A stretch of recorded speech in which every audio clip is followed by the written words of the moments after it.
Hi, and welcome to So Many Books, So Little Time podcast. My name is Jody Stapler. I'm an owner of a publishing company called Willow Moon Publishing, a podcaster, a voiceover artist, and an author. Stories are so important in our lives. And there are so many out there from independent authors and independent publishing companies that we may never find unless we trip over them on accident. So I started this podcast for people who love books and love to read, and to help bring more awareness to the indie books and authors of our time. So stay with me for So Many Books, So Little Time. We are talking with Troy Diffenderfer. He is a journalist and an author of a new collection of short stories called White Noise. Welcome. Thank you for joining us. Thank you. Thanks for having me, Jody. Absolutely. So I did read a few of your stories from your short story. So what I'm gathering is you are kind of into the horror genre, kind of like Twilight Zone. Yeah, definitely. I grew up on horror and mystery, and that's always something I've drawn to, whether it be horror stories, horror movies, anything like that. I've always just been a real big fan of that, and this was kind of my first deep dive into the horror genre as far as writing. Okay. So you haven't written anything like this before? Not really. Actually, I haven't written a lot of fiction, to be honest, which was what made this really cool. So I grew up as a journalist. I did a lot of journalism right out of high school, and then I got into marketing, and so I always had this background in journalism, but writing fiction wasn't really something I thought about up until maybe 2 or 3 years ago. And I found myself, I graduated college, I had a job, and I just was looking for something new to do. And I kind of was like, well, let me just do some writing. I had no intention of ever being published or anything like that. And so I started on this novel.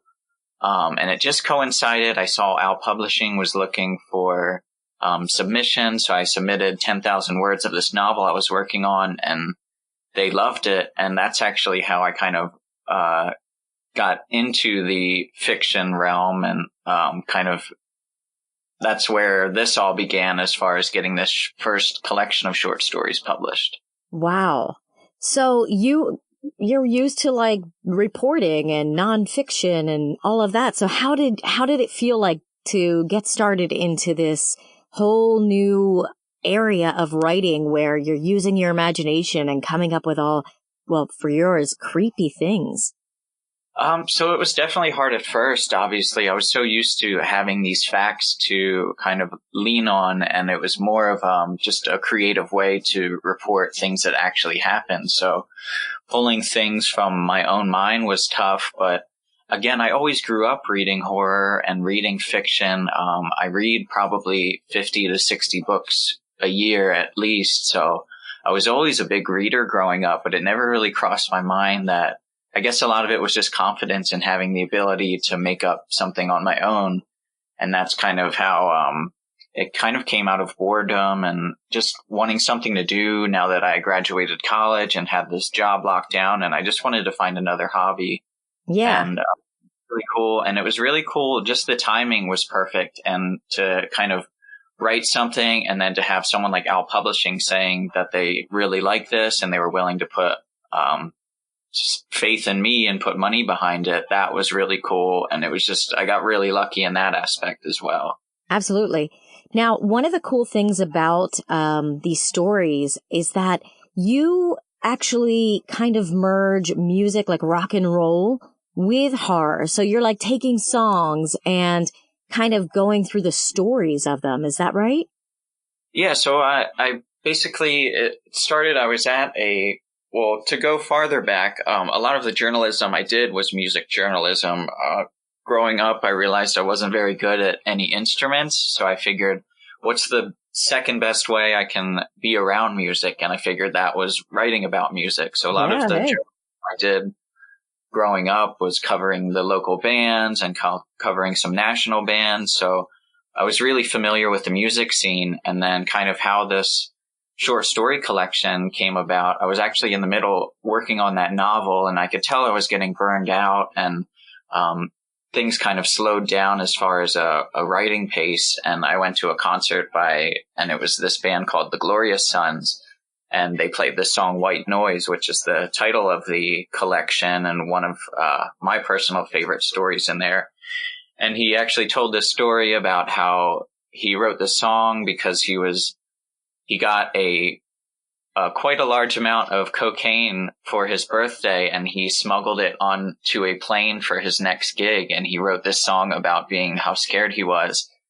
And I don't know why, it just came to me. And I thought that would make a really cool horror story. And then kind of that came about, and I was like, well, what if I can pull together maybe 10 or 12 different stories based on different rock and roll songs? Because there's tons of songs out there that have stories behind, and I always loved writing horror, so I was thinking, why don't I put a horror twist on it? So I tried to pull some of these songs everyone should know, like Pinball Wizard by The Who. That's a popular one. Yeah. There's a Lynyrd Skynyrd song on there, but then there's also some up-and-coming songs on there from bands that are kind of just breaking into the mainstream.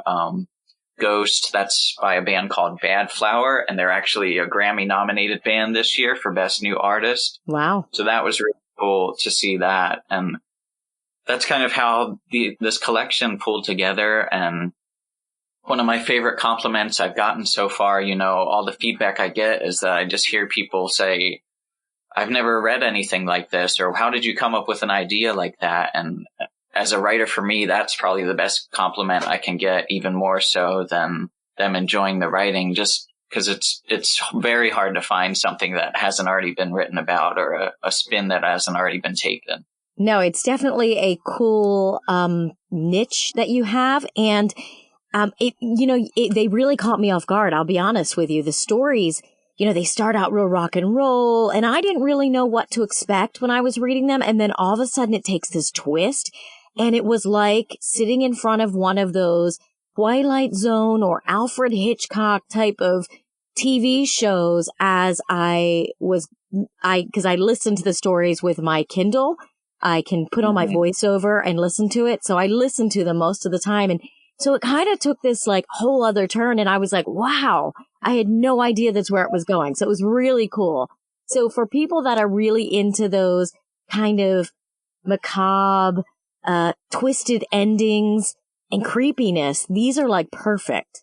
Yeah, and I wanted it to be an audio experience as well. I wanted to introduce people to these songs because music has had such a big impact on my life, and especially as a writer and intertwining it.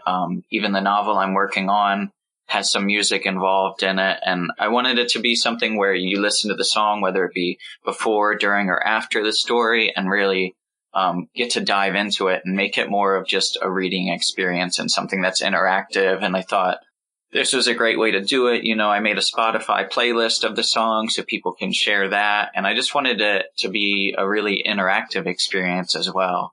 Oh, absolutely. Where can they, do you have like the address or the link where we can find the Spotify playlist, and where can we find that?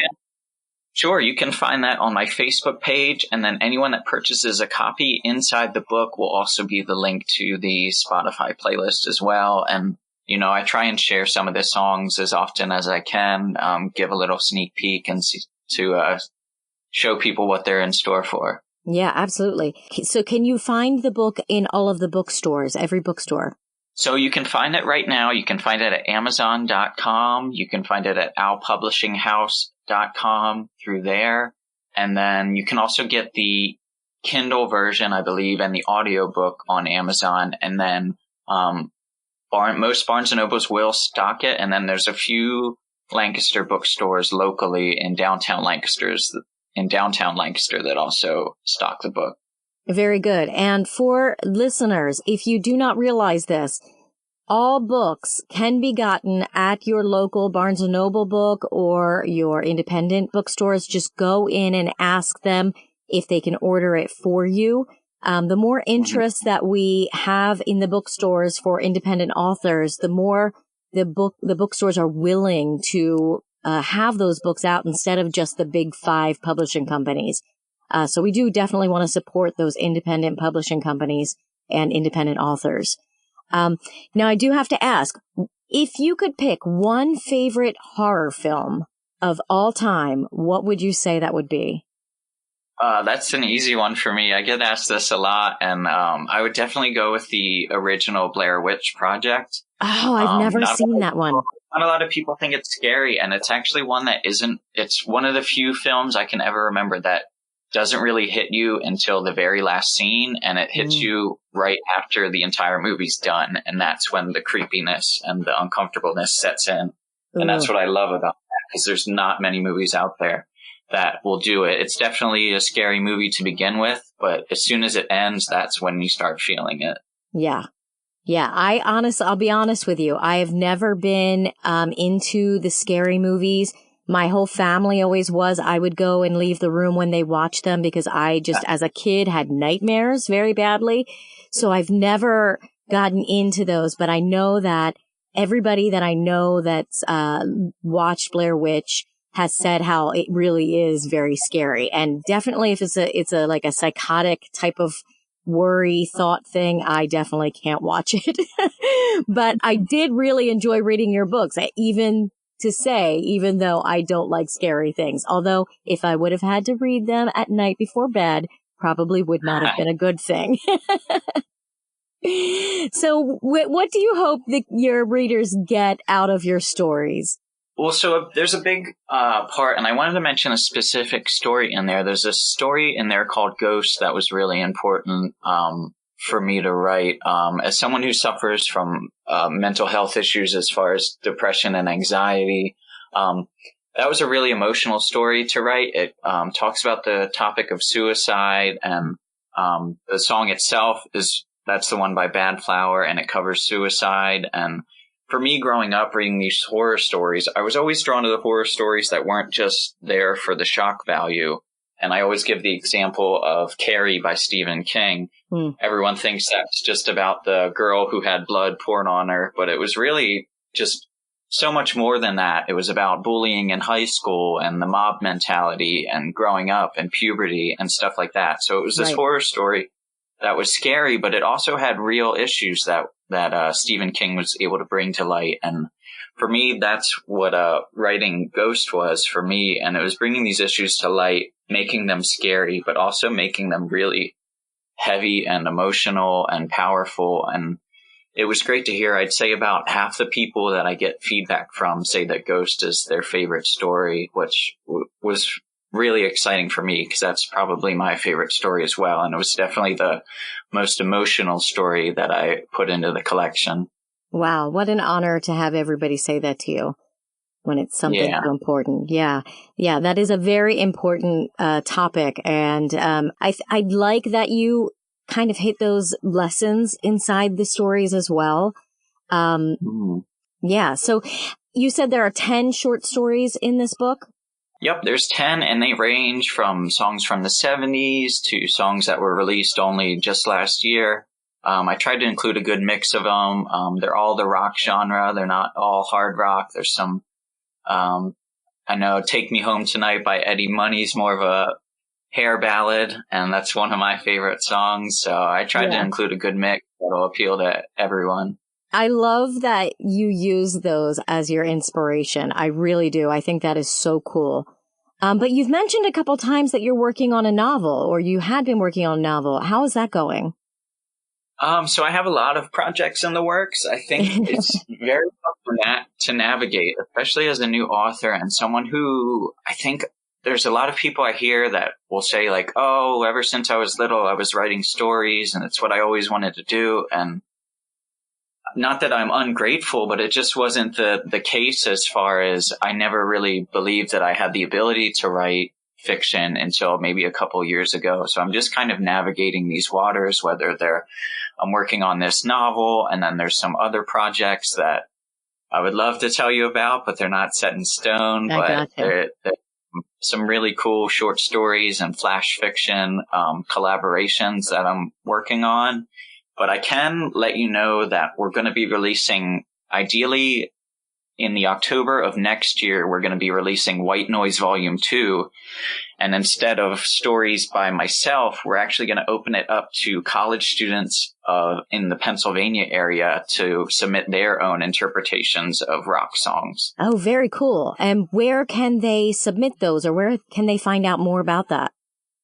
Yeah, so within this next coming week, we'll have a landing page on owlpublishinghouse.com where it'll give them the rules and the guidelines. And we're also going to be pushing this opportunity out. I have a huge list of pretty much every English chair in Pennsylvania colleges. I made a list of to send it out. So we're hoping to get some cool submissions and kind of curate this collection. And I'm hoping to have some friends of mine do an introduction, some bigger names in the horror genre help me out and provide some stories and maybe a foreword there. So absolutely. Are you making any kind of are you going any author readings, or are you going to any like horror film genres? Because you could probably set yourself up there as well.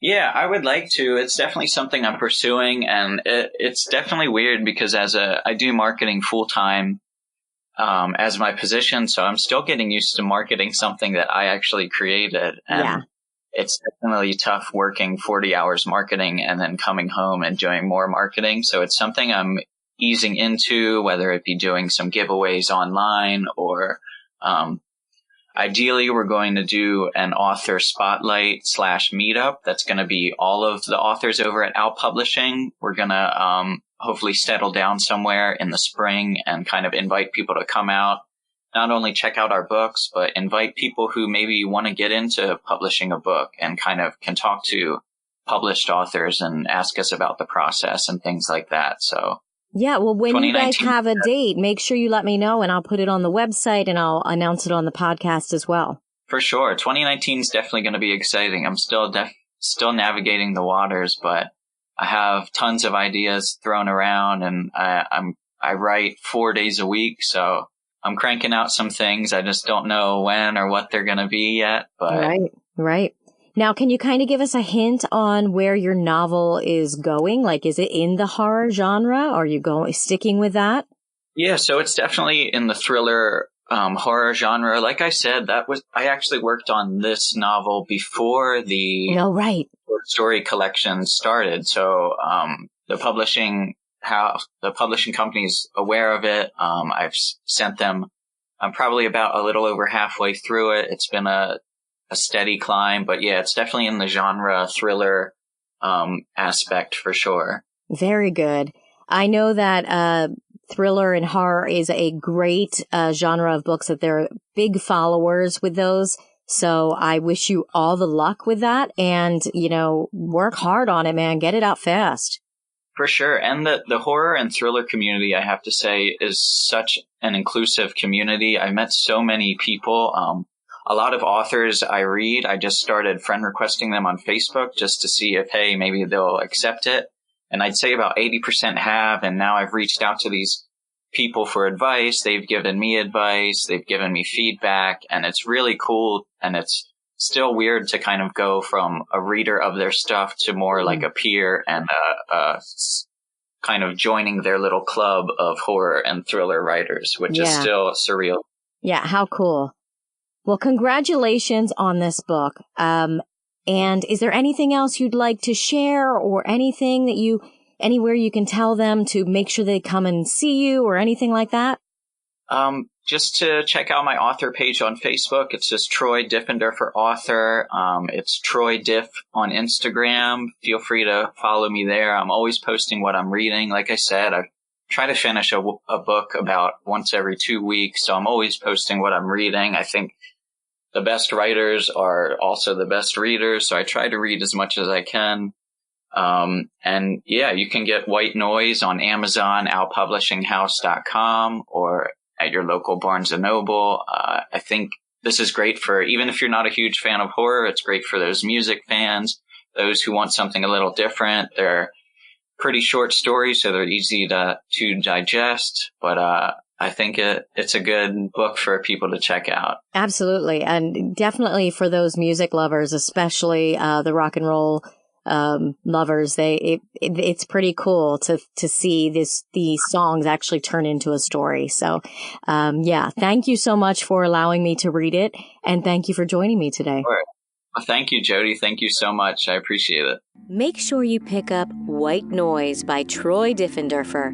It's a little bit of rock and roll and a little bit of horror. I want to thank Troy for telling us all about his short stories and for what he has coming up. Make sure you check out Owl Publishing House, that's OWL Publishing House, and Troy Diffenderfer on Facebook, Twitter, and Instagram. And I want to thank you for joining me on So Many Books, So Little Time. Let me know what books you're reading, what authors I should interview, and give me your suggestions and comments. If you appreciate our podcasts, books, music, and our goal of helping others fulfill their artistic career dreams, and would like to see it continue for many years to come, please join our Patreon and become a sponsor at Willow Moon Publishing. Make sure you subscribe to So Many Books, So Little Time podcast so that others can find me and all the great indie books and authors that I'll be sharing throughout this podcast. You can join me on Facebook, Instagram, and Twitter at So Many Books, So Little Time podcast. And you can check my website out at jodystapler.com or email us at somanybookspodcast@gmail.com. Thank you for joining me, and come back next week when we delve into another story.